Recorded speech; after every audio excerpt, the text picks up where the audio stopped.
苗栗的大南窝，是一个大草原。那因为我们这次的演唱会名称是给世界最悠长的吻，所以是一个大大拥抱世界的一个概念，非常的温暖，非常的把自己还给世界，感受到大自然会给我们的正能量。就来到了这个草原，然后今天风很大很大，所以我现在讲话完全就是一个大嗓子。刚才真的是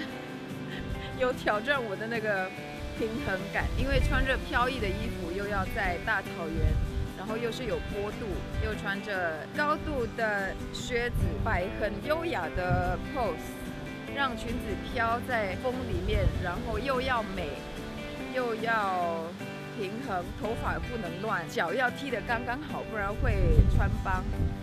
所以这次真的也是相当多的挑战。听说要把坏心情赶走，就可以赤着脚踩着土地，把这些能量还给土地。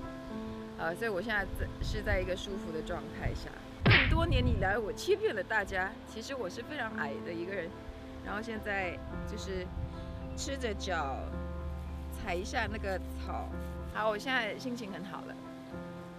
我可以继续过我的人生。